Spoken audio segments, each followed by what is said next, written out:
이 시간에 하나님 말씀을 읽도록 하겠습니다. 성경 봉독 누가복음 3장 20절과 마태복음 11장 2절부터 11절까지만 읽도록 하겠습니다.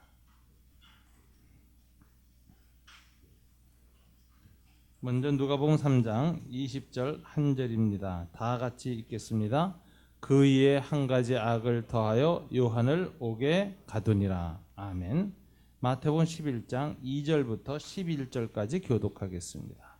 신약성경 16쪽입니다.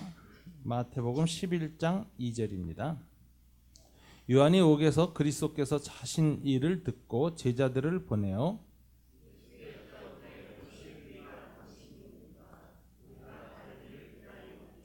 예수께서 대답하여 이르시되 너희가 가서 듣고 보는 것을 요한에게 알리되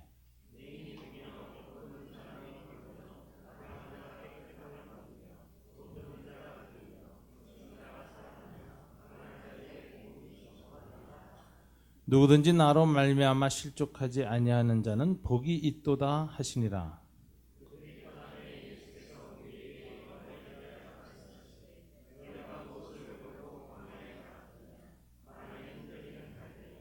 그러면 너희가 무엇을 보려고 나갔더냐? 부드러운 옷 입은 사람이냐? 부드러운 옷을 입은 사람들은 왕궁에 있느니라.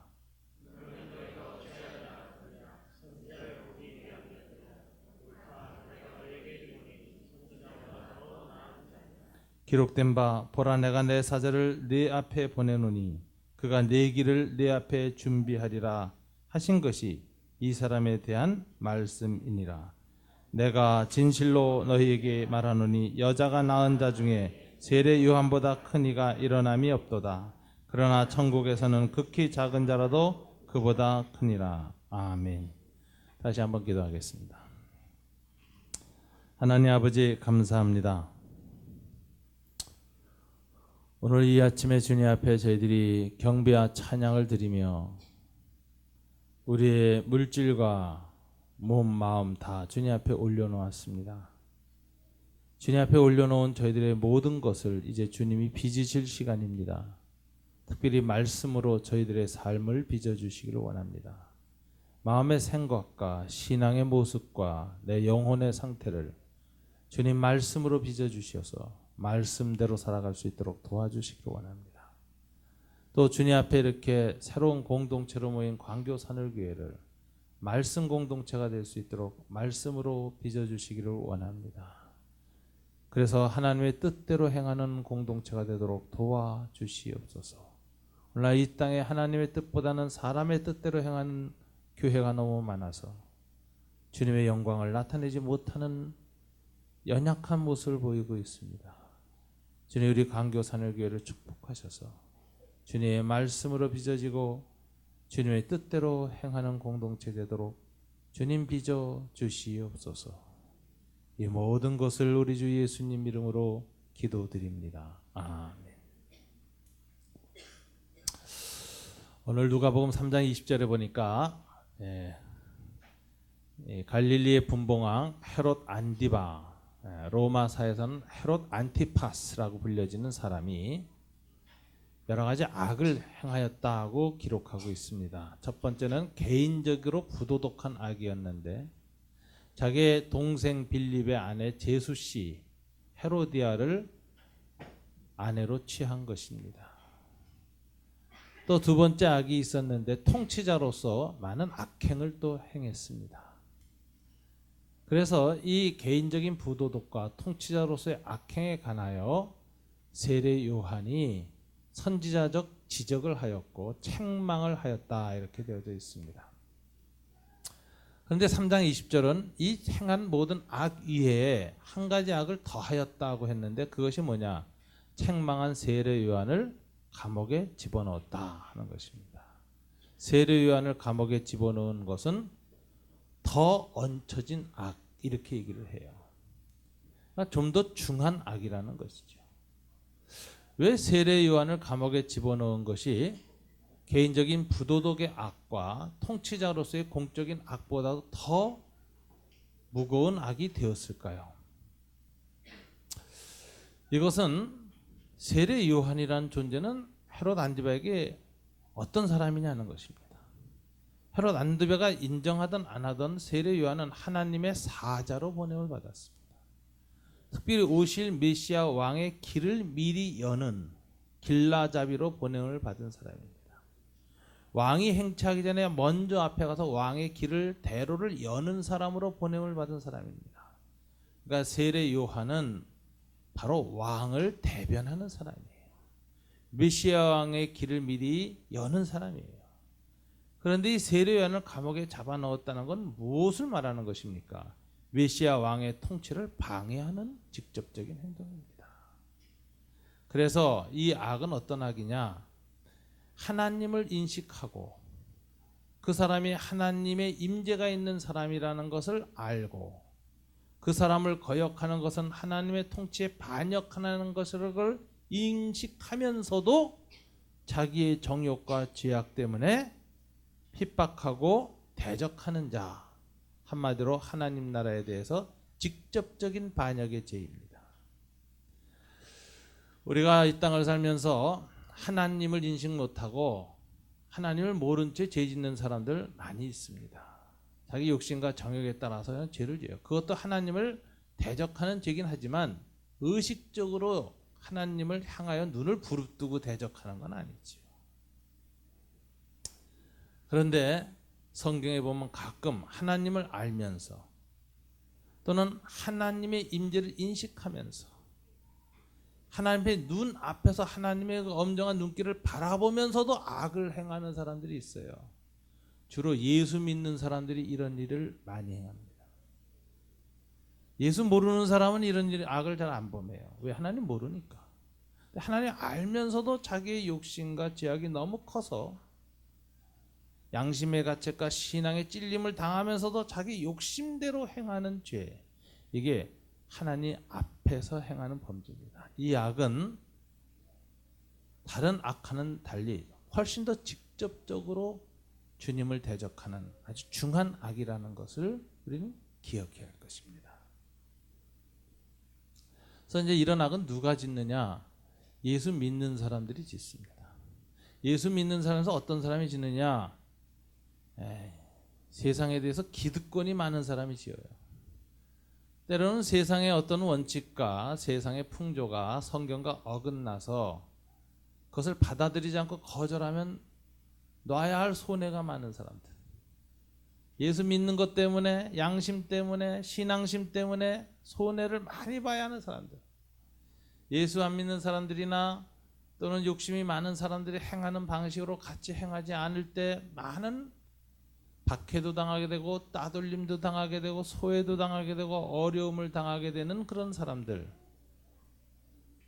이런 사람들 가운데 특별히 많은 것을 놓아야 하는 사람들이 못 놓습니다. 그래서 양심대로 살 것이냐 신앙대로 살 것이냐 아니면 내 욕심대로 하나님 앞에 범죄인 걸 알면서도 그대로 그냥 이 길로 가자, 이렇게 행하는 범죄가 오늘 헤롯이 범한 범죄입니다. 모든 죄 위에 한 가지 악을 더하여 세례 요한을 목에 가두었다 하는 것입니다. 구약 성경에서는 이 악을 어떻게 표현하면 여호와의 목전에서 악을 행하였더라, 이렇게 표현되는 게 사사기에 계속 나오는 거지. 목전에서 악을 행했다는 건 뭐예요? 하나님의 눈길을 빤히 쳐다보면서 범죄했다. 저와 여러분이 이 아침에 하나님 앞에 예배 드릴 때마다 먼저 회개 기도를 합니다. 우리는 예배 순서에 바로 찬양 드리고 나서 회개 기도 참회 묵도를 하죠. 그때 아마 가장 깊이 우리가 회개해야 할 제목이 있다면 하나님을 알면서 범한 죄, 죄라는 걸 알고 있으면서도 의식적으로 범한 죄에 대해서 깊이 회개해야 됩니다. 왜? 그것이 우리 그리스도인들이 범하는 많은 죄 중에 가장 중한 죄이기 때문에 그래요. 여호와의 목전에서 악을 행하였다. 교회 지도자들이 이런 악을 행하기가 쉽습니다. 요즘 우리 한국교회 지도자들을 보면 기존에 갖고 있는 기득권과 욕심을 못 버려서 온 세상 사람들이 지켜보는 앞에서 또 하나님이 눈길 앞에서 신앙과 양심에 어긋난 일을 끝까지 호도하고 그 길을 가는 완악한 예수 믿는 지도자들의 모습을 많이 보게 됩니다. 그래서 그 본문을 볼 때마다, 그런 모습을 볼 때마다 오늘 본문이 생각나요. 모든 죄 중에 더 악을 행하니라. 자, 여러분이 살면서 그리스도인으로서 마지막까지 정말 두려워해야 할 죄가 있다면 바로 알면서 행한 죄.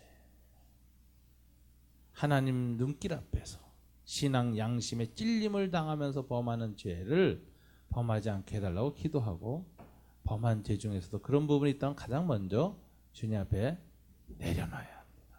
용서해 주십시오. 사죄 은총을 구해야 할 부분이 그 부분입니다. 이런 죄를 헤롯 안디베가 범해가지고 세례요한을 감옥에 가뒀습니다. 이 감옥은 AD 27년, 28년 사이에 이제 세례요한이 감옥에 갇혔는데, 사해 동편에 있는 마케로스라는 아주 큰 요새가 있습니다. 그 요새에 있는 지하 감옥에 가뒀는데 주로 정치범들을 가두는 그런 감옥이었습니다. 그런 감옥에 gat혀서 시간이 한 6개월 이상 흐른 걸로 역사적으로는 기록합니다. 세례 요한이 나중에 죽임을 당하는데, 죽임 당한 것이 한 6개월에서 한 1년 후다. 이렇게 보통 AD 28년경 세례 요한이 순교했다. 이렇게 이제 역사 기록이 되어 있습니다. 한 6개월 이상 감옥에 갇혀 있었는데, 오늘 마태복음 11장에 보면 감옥에 갇힌 세례 요한이 예수님께 자기 제자들을 특별히 보냅니다. 그리고 예수님께 질문을 합니다. 무슨 질문을 하죠? 11장 3절에 보면 제자들을 보내어 예수께 여짜오되 뭐라고 했습니까? 오실 그이가 당신이 오니까 우리가 다른 일을 기다리오리이까. 자, 이 질문, 오실 그이가 당신입니까? 아니면 우리가 다른 사람을 기다려야 합니까? 이 질문은 무엇을 의미합니까? 세례 요한이 예수님에 대한 심각한 흔들림이 생겼다는 것이죠. 이 오실 그이라는 말은 세례 요한만 쓰는 메시아 호칭입니다. 왜? 자기는 먼저 가서 길을 놓는 자고, 자기 뒤에 오실 이.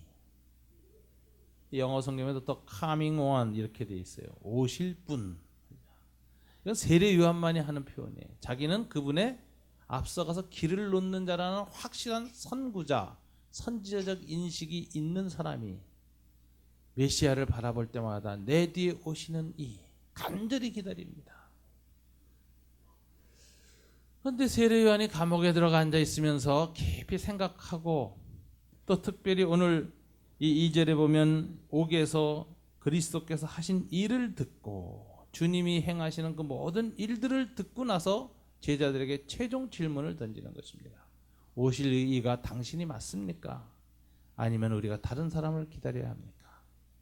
이 말은 세례 요한이 예수님에 대한 믿음이 흔들려 있다 하는 걸 볼 수 있습니다. 지금 시험에 들었다라고 볼 수 있습니다. 예수님에 대한 믿음에 의심이 생겼다라는 것을 알 수 있습니다. 세례 요한 같은 사람도 믿음에 시험이 들고 의심이 생긴다. 이렇게 이제 위로가 되는 일이죠. 저와 여러분이 믿음이 흔들릴 때 세례 요한을 생각하면 세례 요한도 흔들렸는데 나도 이런 의심과 믿음이 오는 건 당연하지, 이렇게 할 수 있습니다. 근데 이 세례 요한의 의심은 생각해 볼 부분이 굉장히 많습니다. 어떻게 세례 요한이 의심에 빠질 수 있을까? 왜냐하면 세례 요한은 첫째, 하나님의 음성을 들었던 사람입니다. 광야에 외치는 자의 소리가 되었던 분입니다. 그리고 그는 나는 너에게 물로 세례를 주지만 내 뒤에 오시는 이는 더 큰 하나님의 능력으로 성령의 불세례를 주시는 분이다라고 예수님을 유대 백성 앞에서 소개했던 사람입니다. 근데 드디어 그가 6개월 동안의 회개 사역을 통하여서 가장 그 사역이 클라이막스에 올랐을 때, 유대 민족이 거의 다 세례 요한에게 나와서 세례를 받고 있을 그때 드디어 그분이 오셨습니다. 세례 요한은 즉각 알아보았습니다. 그분이 세례 요한에게 조용히 다가와서 나도 세례를 받겠다고 쓰자 세례 요한은 깜짝 놀랐습니다. 무슨 소리입니까? 내가 당신께 죄를 씻김 받는 성령의 불세례를 받아야 할 터인데 어찌하여 죄 지은 사람들이 받는 물세례를 내게 받겠다고 하십니까? 그럴 수 없습니다. 그러자 예수님은 아니다. 이렇게 행하는 것이 하나님의 의를 이루는 것이다 라고 했습니다. 그 말은 예수님이 죄가 없지만 일반 죄인들의 반열에 함께 서서 그들의 죄를 지고 물속에 들어갔다 나오는 것이 하나님의 의를 이루는 것이다. 이 말은 나중에 요한 켈빈의 해석에 의하면 예수님이 죄인의 반열에 서서 죄인의 자리에 함께 서서 물속에 들어가면 그분의 죽으심이요 물에서 나오시면 그분의 부활을 가르치는 것이다. 이것을 통해서 하나님의 의를 이루는 것이 마땅하다. 십자가의 의, 하나님의 구원의 은총의 의는 그렇게 이루어진다라고 세례요한에게 말을 하자 세례요한은 즉각 이 말의 의미를 알아들었습니다. 그래, 내가 이분이 죄인이 아니기 때문에 세례를 이분에게 베풀 수가 없지만 그러나 주님이 온 죄인들의 죄를 대신 지고 죄인의 자리에 서서 세례를 받으시는 것이 하나님의 용서와 자유의 의를 이루는 것이요, 그렇다면 세례를 드리겠습니다. 그래서 세례 요한이 예수님께 세례를 베풀었어요. 그러니까 세례 베풀 당시에 세례 요한은 분명히 예수님이 메시아라는 인식이 분명히 있었죠. 예수님이 세례 받으시고 물 위로 올라가시니까 세 가지 현상이 일어났습니다. 하늘이 열렸다고 되어 있습니다. 하나님의 음성이 임했다고 되어 있습니다. 그리고 성령이 비둘기 형체로 예수님 위에 임재했다는 것을 보았습니다. 이것을 세례 요한은 보았어요. 아, 정말 하나님 아들이셨구나. 정말 메시아시구나. 다시 확증을 받았습니다. 그래서 강한 확신 속에서 요단강가에 있는 수많은 무리들을 향해서 외치기 시작했습니다. 보라, 세상 죄를 지고 가는 하나님의 어린 양이다. 세상 죄를 지고 가는 하나님의 어린 양이 바로 저분이시다. 온 인류의 구원자가 바로 저분이시다 라고 외치기 시작했습니다. 이랬던 세례 요한이 오늘 감옥 속에서 오실 그이가 당신입니까? 아니면 다른 사람을 기다려야 할까요? 라는 의문을 표시했다는 건 굉장히 놀라운 일입니다.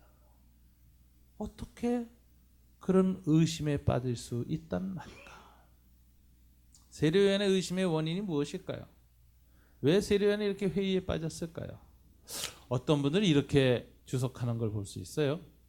세례 요한이 평소엔 믿음이 좋았지만 막상 감옥에 들어가서 고난을 당하니까 세례 요한도 사람인 거로 정말 의심과 회의에 휩싸였을 것이다.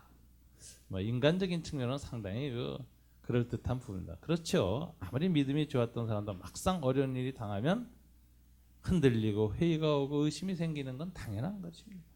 세례 요한도 그랬을 것이다. 그런데 오늘 본문을 가만히 살펴보면 세례 요한의 의심이라는 건 그런 인간적인 고난, 인간적인 약함에서 온 의심이 아니라는 걸 알 수 있습니다. 만일 세례 요한이 그런 감옥에서의 고난이나 이런 것 때문에 지금 흔들림이 왔다면 예수님이 세례 요한을 칭찬할 수가 없습니다. 근데 오늘 본문에 보면 예수님이 세례 요한을 극찬합니다. 11절에서 뭐라고 얘기하죠? 다 같이 읽어볼까요? 내가 진실로 너희에게 이르노니 여자가 낳은 자 중에 세례 요한보다 큰 이가 일어남이 없도다. 그러나 천국에서는 극히 작은 자라도 그보다 크니라. 세례 요한을 뭐라고 표현했어요? 여자가 낳은 자 중에 세례 요한보다 큰 이가 없다. 이렇게 얘기했어요. 이건 엄청난 표현입니다. 이건 예수님의 평가예요. 여자가 낳은 자 중에 예수님 그 당시 때까지 가장 큰 사람은 세례 요한이다. 세례 요한이 이렇게 주님 앞에 큰 인물로 칭송을 받는데 이때 세례 요한이 어떤 세례 요한이었습니까? 믿음이 강한 세례 요한이 아니라 어떤 세례 요한이죠? 지금 의심에 사로잡혀 있는 세례 요한을 향해서 이렇게 말했다는 게 놀라운 거죠. 의심하고 있는 세례 요한을 여자가 낳은 자 중에 가장 큰 자다라고 칭찬하셨습니다. 그렇다면 여기서 세례 요한의 의심은 단순히 어떤 개인적인 고난, 개인적인 신앙의 차원에서 해석할 의심이 아니라는 걸 알 수가 있어요. 그럼 세례 요한은 왜 예수님을 향하여서 오실 그이가 당신입니까? 아니면 또 다른 사람을 기다려야 합니까? 라는 말을 하게 되었을까요?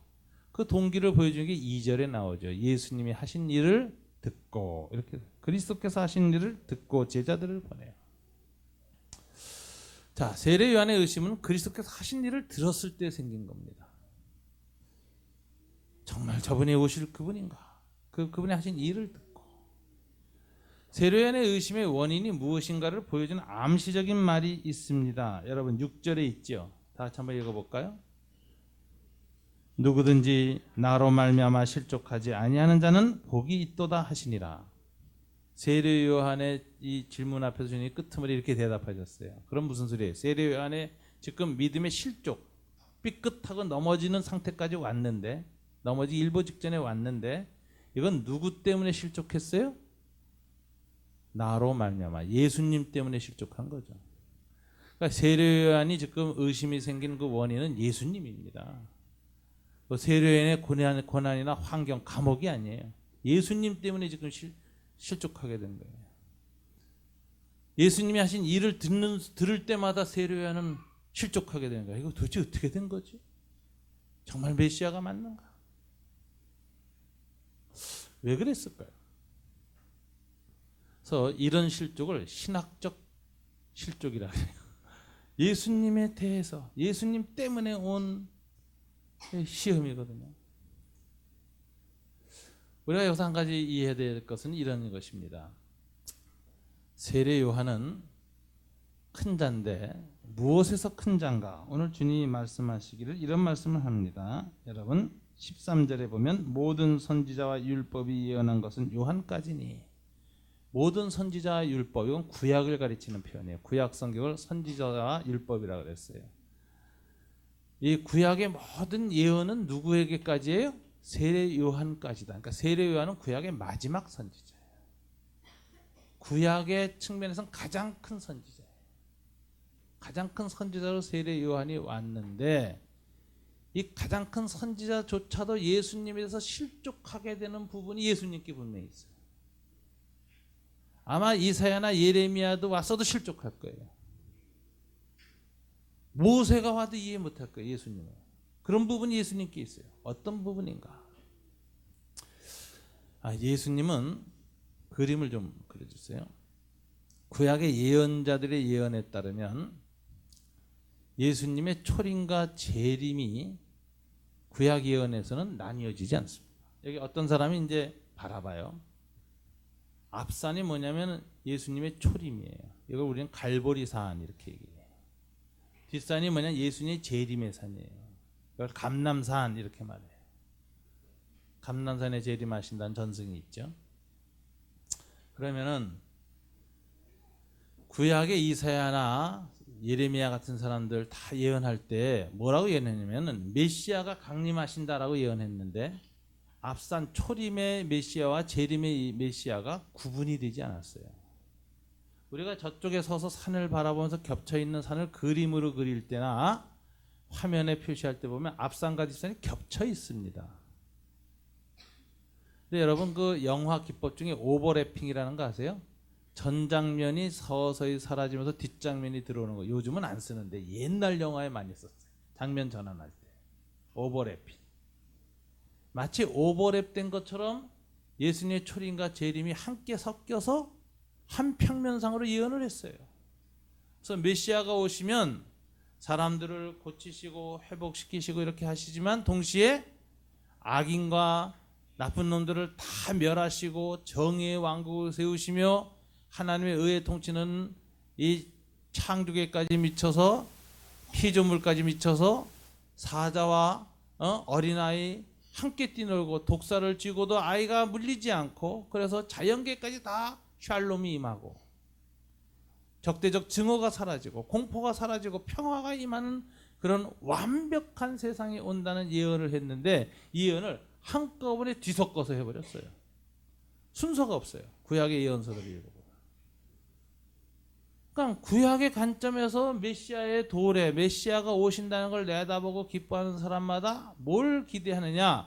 주님이 개인적인 차원에서 한 사람 한 사람에게 사랑과 자비와 긍휼을 베푸시지만 동시에 이 땅의 모든 역사를 총정리하셔서 악인들을 다 멸하시고 하나님의 나라를 세우시는데 그 나라는 단순히 인간만이 아니라 피조세계 전체까지 미치어서 이 세상 모두가 하나님의 사랑과 공의로 가득 차는 그런 평화의 세상.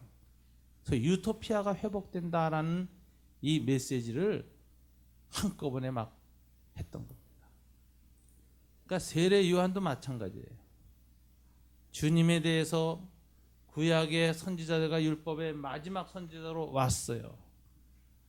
그가 다른 선지자들보다 예수님 보기에 가장 큰 자라고 한 것은 뭐가 크다는 겁니까? 키가 크다는 거예요? 체중이 더 크다는 거예요? 그런 게 아니라 뭐죠?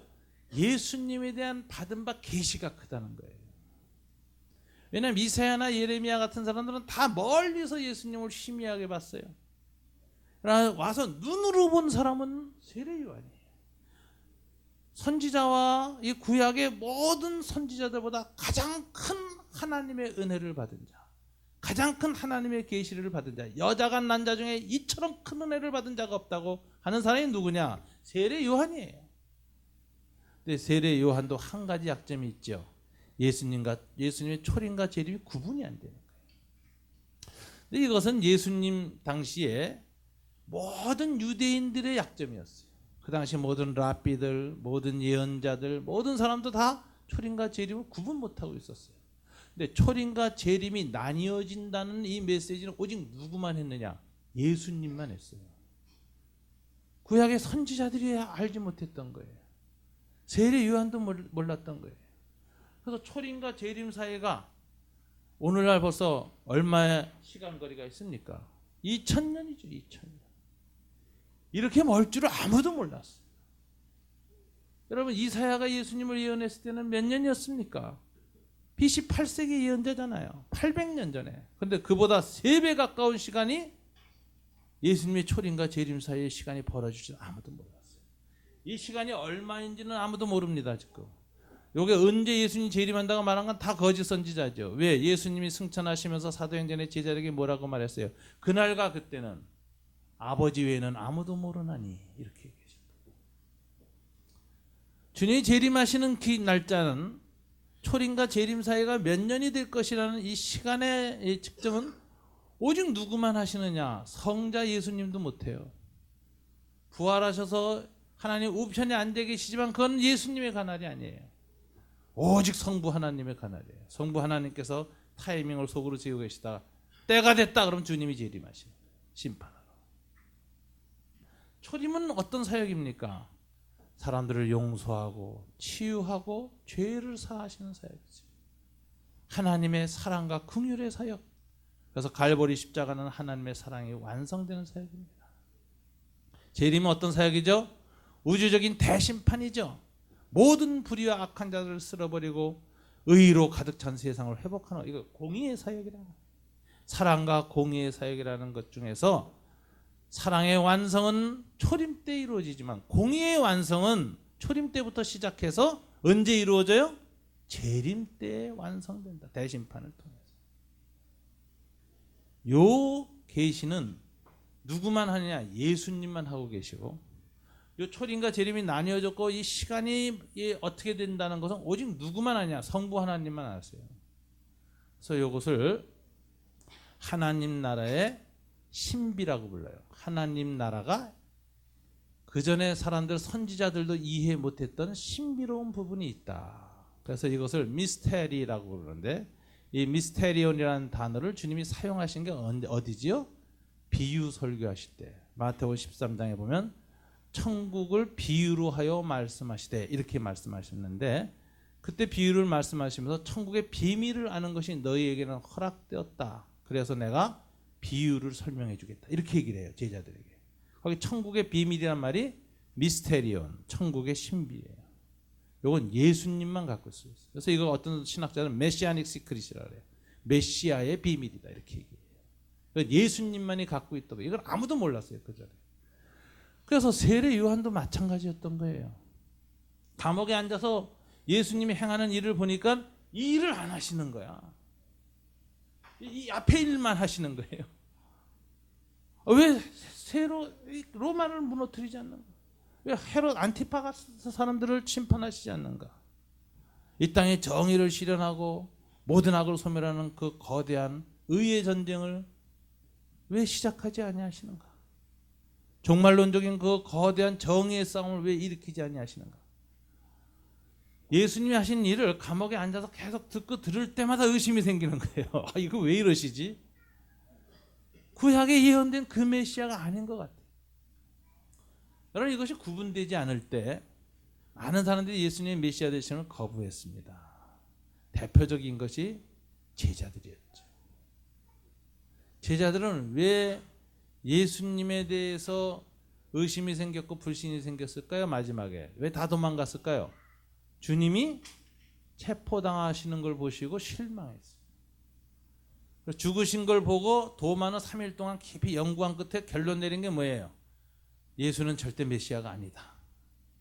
그래서 제자 앞에 나타나서 내가 그 손가락을 못자게 놓고 손을 창쪽에 넣어보지 않고선 결코 예수를 믿지 아니하겠노라. 아니하겠다는 결단이 나와요. 제자들 뿐입니까? 그 당시 많은 유대인들이 예수님이 예루살렘에 들어오실 때 메시아로 환영했습니다. 호산나 다윗의 이름으로 오시는 이하고 종려나무 가지를 흔들었어요.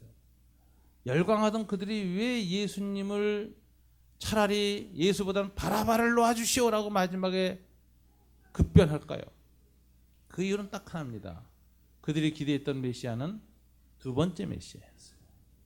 로마를 무너뜨리고 이스라엘을 회복시킬 그 메시아를 기다렸는데 아침에 재판이 끝나고 회의에 소집된 걸 봤더니 이 예수가 초라하게 로마 군병들한테 잡혀서 밤새도록 두들겨 맞았고 머리엔 가시멀리가 쓰고 붉은 옷을 입고 질질 끄고 로마 군인들한테 오른병을 맞고 침뱉음을 당하면서 비틀비틀하는 모습을 볼 때 그들의 마음속에 갔던 메시아적 기대는 다 절망으로 바뀌면서 에이 차라리 밀란을 일으키려고 했고 혁명운동을 무장투쟁을 하려고 했던 바라바가 낫겠다. 차라리 바라바를 택했죠.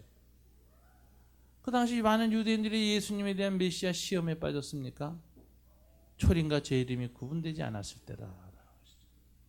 저걸 몰랐을 때. 오실 메시아가 하실 일이 무엇인가 해서 구분이 아직 잘 안 됐어요. 그 다음에 예수님 십자가에 못 박혔을 때는 지나가던 사람들이 머리를 쩔레쩔레 흔들면서 예수님을 향해서 이렇게 조롱합니다. 네가 만일 메시아라면 먼저 그 십자가에서부터나 내려와라. 그 말도 뭐예요?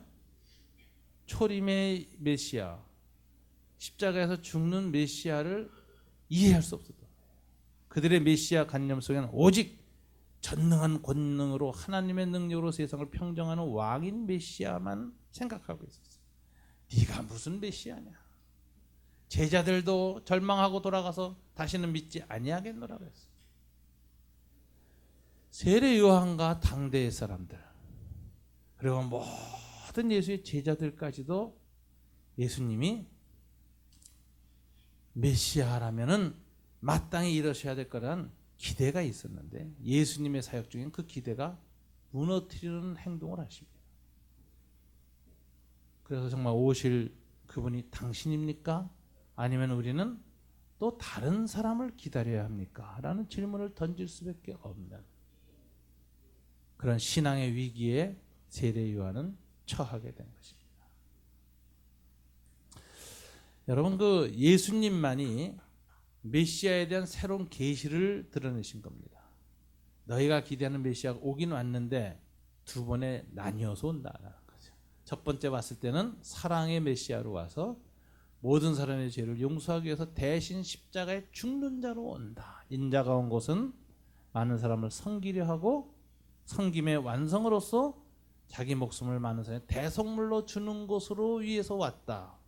대속의 죽음을 하기 위해서 오신 왔다 하는 예수님의 메시아 사상. 그리고 감난산에서 제자들에게 나중에 인자가 다시 강림할 터인데 그때는 영광과 권세를 가지고 이 땅의 모든 악을 소멸할 것이다. 얘기하시니 초림과 재림이 나뉘어진다는 이 계시는 구약의 이전에 예수님 이전에 아무도 몰랐던 거예요. 그러니까 세례 요한도 예수님이 하는 일을 보면은 부분적으로는 메시아 사역인 것 같은데 자기네들이 가장 고대한 그 메시아 사역은 안 하시는 거예요. 그래서 이 질문을 던진 겁니다. 그럼 이런 이 질문에 대해서 예수님이 어떻게 의문을 해결해 주셨습니까? 여러분, 예수님은 어떻게 해결하셨는가? 4절 5절에 나오죠. 다 같이 읽어볼까요? 예수께서 대답하여 이르시되 너희가 가서 듣고 보는 것을 요한에게 알리되 맹인이 보며 못 걷는 사람이 걸으며 나병 환자가 깨끗함을 받으며 못 듣는 자가 들으며 죽은 자가 살아며 가난한 자에게 복음이 전파된다 하라. 여기 보면 듣고 보는 것 했는데 이 보는 것은 예수님의 행위 계시예요. 행동으로 하는 계시인데 주로 이적입니다. 이적을 일으켰어요. 그걸 본 것을 전하라. 그 다음에 들은 것은 뭐예요? 가난한 자에게 뭐가 전파된다? 복음이 전파된다. 예수님이 좋은 소식을 가난한 자들에게 전파하는 것을 너희가 들었지 않느냐? 그걸 가서 요한에게 전하라. 이렇게 얘기해요. 그럼 예수님은 요한의 의문을 풀어주기 위해서 두 가지 계시를 보이신 겁니다. 하나는 행위 계시, 두 번째는 말씀 계시예요. 행위 계시는 뭐냐? 이적이죠. 어떤 이적이 있었죠? 예수님께 맹인이 보며 시각장애인이 갑자기 눈을 번쩍 뜨는 이적을 행하셨습니다. 못 걷는 사람이 걸으며 안진뱅이가 일어나 걸었습니다. 나병 환자, 한센시병 환자가 피부가 어린이처럼 깨끗해지는 일을 주님이 자주 행하셨습니다. 못 듣는 자, 청각장애인이 들었습니다. 그리고 더 놀라운 것은 죽은 자도 부활시켰어요. 예수님의 초기 공생에 죽은 자 부활이 두 번 있었습니다. 첫째는 회당장 야이로의 딸을 다시 살렸습니다. 죽은 아이를. 두 번째는 나인성 과부의 자식을 많은 사람들이 보는 앞에서 살렸습니다. 부활의 사건. 자, 여러분 여기 이적을 얘기했는데 이 이적은 주로 어느 차원에서 일어나요? 개인적인 차원에서 일어나죠. 그러니까 주님의 이건 개인적인 차원에서 죄와 사망의 권세에 놓여 있는 사람들을 해방시켜주는 사건. 이게 이적이에요. 개인적인 차원에서 죄와 사망의 권세에 눌려 있어서 각종 병에도 걸리고 심지어 죽은 사람마저도 부활시키는 생명의 구원, 자유, 해방 사건이 예수의 이적이죠. 그리고 이 이적과 동시에 뭘 하셨어요? 그것만 하지 않고 그 다음에 중요합니다. 가난한 자에게 복음이 전파된다. 이 당시 가난한 자들이라는 단어는 어떤 의미일까요? 사회 경제적으로 가난한 사람을 의미합니다만 더 깊은 의미가 있어요. 이 당시에 많은 사람들이 로마의 앞잡이가 되나 로마의 문화에 동화하면 웬만큼 살 수 있습니다. 어떤 사람들이죠? 세리, 이방인에게 몸을 파는 창기들 살 수 있어요. 근데 그것을 거절하고 자기의 신앙의 양심대로 사는 사람은 어떤 사람이에요? 의인들이죠. 말하는 당대에. 이 사람들은 가난해져요. 몰락해요. 특별히 바벨론 문명 이후로 바벨론의 포로로 끌려간 이후로 바벨론 문화나 고대 이방인들의 제국의 문화에 동의하지 않고 하나님 앞에 양심 지키고 사는 사람은 다 가난해졌습니다. 그래서 성경에 말하는 가난한이라는 말은 단순히 사회 경제적 의미만 갖지 않고 영성적 가난함. 하나님 앞에 가난을 대가로 치르면서라도 의롭게 살기로 작정한 사람들. 그래서 가난한 자라는 용어는 경건한 자라는 의미와 일치하기 시작합니다. 그런데 이 가난한 자들에게 뭐가 전파돼요? 굿뉴스, 복음, 좋은 소식. 그러면 이 사람들에게 좋은 소식이 뭐예요? 제국의 권세가 무너지고 하나님 나라가 도래한다는 거죠. 제국의 문화. 이 땅에서 살아가는데 힘 있는 사람들이 이루고 있는 강대한 제국의 문화와 제국의 가치관을 거부했기 때문에 신앙을 지키기 위해서 몰락하고 불편하고 고통받는 삶을 살아가는 사람들에게 굿뉴스 뭐예요? 제국이 무너지고 하나님의 나라가 들어온다는 거예요. 이런 것을 굿뉴스인데 굿뉴스는 하나님의 나라의 굿뉴스죠. 이 굿뉴스, 복음이라는 단어를 너무나 우리 개인적으로만 해석하니까 문제인데 그렇지 않아요.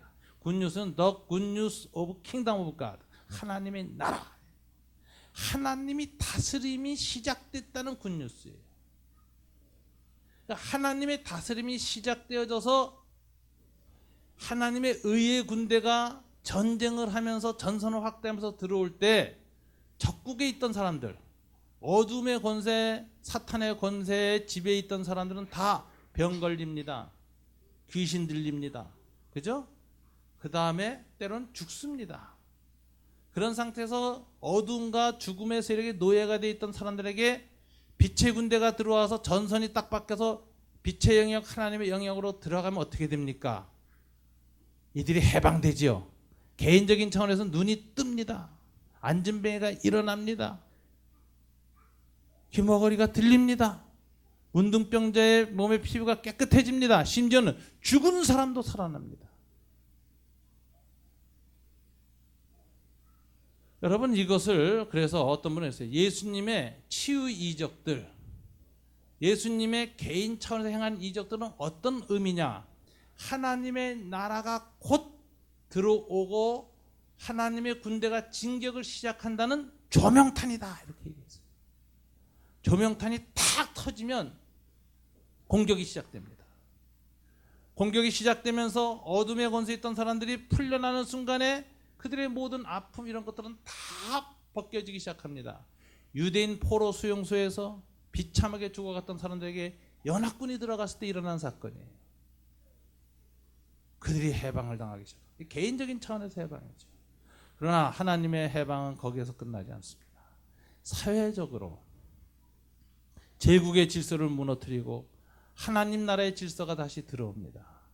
사회, 정치, 경제 구조적으로 눌렸던 사람들이 해방당하는 일이 시작합니다. 이게 가난한 자에게 하나님 나라의 굿뉴스가 들린다라는 얘기예요. 이게 해방의 뉴스. 일제 밑에서 신음하다가 연합군이 들어와서 해방됐다 했을 때 우리 백성이 느꼈던 그 해방인데, 그 해방되고 나면 개인적으로 감옥에 갇혔던 독립운동가들 이런 사람이 다 풀려나는 것으로 시작하지만 나중에 뭐예요? 새로운 나라의 질서가 세워지죠. 하나님 나라의 의로운 사회, 정치, 경제적 질서가 실현되기 시작한다. 그래서 예수님이 세례한테 말하는 거예요. 가서 너희가 지금 보고 들은 것을 말하라. 본 거는 뭐예요? 개인적인 치유. 들은 건 뭐예요? 가난한 자에게 복음이 전파된다는 이 놀라운 메시지. 그래서 하나는 개인적인 구원이요, 두 번째는 사회, 정치, 구조적인 구원이다, 이렇게 말하는 거예요. 두 가지가 다 주님의 구원 속에 들어있더라. 이게 하나님 나라의 구원이라는 개념이다. 이런 걸 어떤 신학자들은 총체적인 구원이라고 하는 거예요. 이 두 가지가 분리되면, 이 개인적이고 사회적이 분리되면 어떻게 될까요? 개인적인 구원만 강조하게 되면 이게 보수 그리스도인들에게 많이 나타나는데 하나님 나라의 종교성만 강화됩니다. 그런데 가난한 자에게 복음이 전파되는데 이것만 또 강조되면 하나님 나라의 사회성만 강조돼요. 이게 이제 진보적인 그리스도인에게 잘 나타나는 현상이에요. 이 두 가지가 이게 분리되어서 극단화되면은 기독교도 보수 진보로 갈라져 버리는 거예요. 이쪽 사람들은 이것만 주장하고 이쪽 사람은 이것만 주장합니다. 근데 주님이 전하는 복음은 원래 갈라지지 않은 거예요. 둘이 동시에 오는 거예요. 다만 완성이 언제 오느냐는 거죠. 먼저 개개인을 구원하고 치유하고 죄를 용서하고 회복시키는 일은 초림에서 완성되어져서 계속 완벽한 적용이 일어나지만 이 땅의 역사와 사회를 하나님 나라의 질서로 다 바꾸는 일은 언제 완성돼요? 지금 조용히 시작되지만 언제 완성됩니까? 완성은 주님의 재림 때 완성된다. 이것을 세례요한에게 전하라. 그러면 세례요한이 이 두 가지가 혼동돼서 가졌던 의심이 사라질 것이다. 주님은 이렇게 세례요한의 문제를 해결해 줬습니다. 오늘 신앙인들이 왜 이렇게 좌우 갈등이 심하고 진보 보수 갈등이 심한지 아세요? 복음을 제대로 몰라서 그러는 거예요. 총체적 복음. 이 두 가지가 예수 그리스도의 메시지에 같이 숨어 있다는 걸 잘 이해 못할 때 어느 한쪽을 강조하면서 기울어집니다. 그래서 이 하나님 나라의 분열이 일어나는 거죠. 그래서 복음을 제대로 알아야 돼요.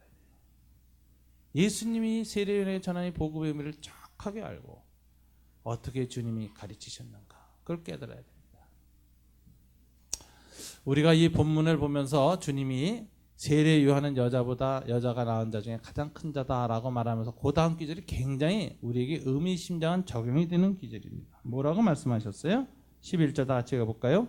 내가 진실로 너희에게 말하노니 여자가 낳은 자 중에 세례요한보다 큰 이가 일어남이 없도다. 그러나 천국에서는 극히 작은 자라도 그보다 크니라. 자, 아까 이게 크다라는 표현이 키의 크기나 뭐 체중의 크기를 의미하는 게 아니라 그랬죠. 여기 크기라는 건 뭘 크다는 거예요? 받은 바 은혜, 받은 바 계시가 크다라는 거예요. 세례 요한은 구약 시대에서는 가장 크게 계시의 은총을 받은 자였습니다. 그러나 주님이 이렇게 말합니다. 그러나 천국에서는 그래요. 이미 임한 하나님의 나라의 다스림에 들어간 사람들에게는 이런 뜻이죠. 천국이라는 말이 하나님의 통치를 가르치거든. 죽은 다음에 들어간 천국 가르치는 거 아니에요. 장소 개념이 아니에요. 이건 통치 개념이라고. 하나님의 다스림의 영역으로 들어간 자들에게는 이런 얘기예요. 구약의 선지자들은 하나님의 나라가 도래할 곳, 올 곳을 내다본 사람들이지 누리지 못했어요.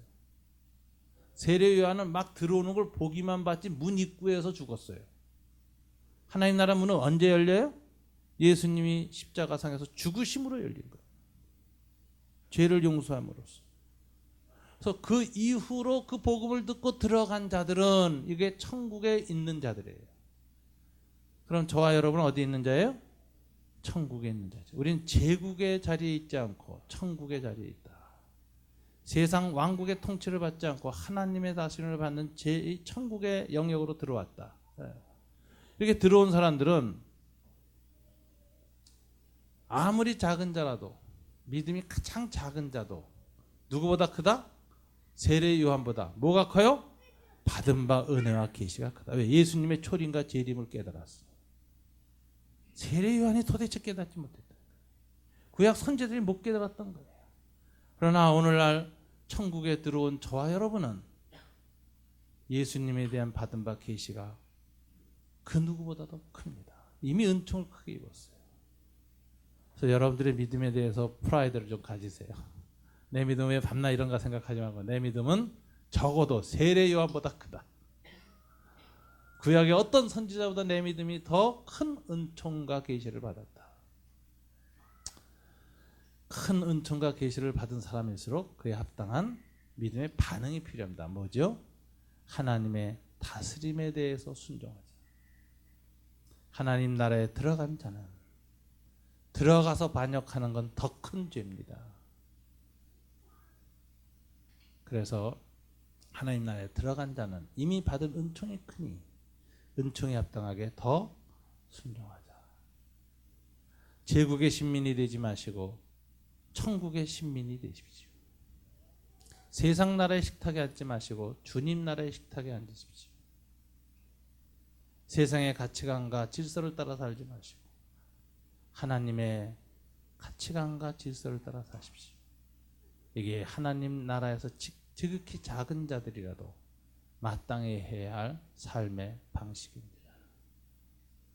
여러분들 위해 세례요한보다 더 큰 하나님의 은혜가 계속 임하시기를 주님 이름으로 축원합니다.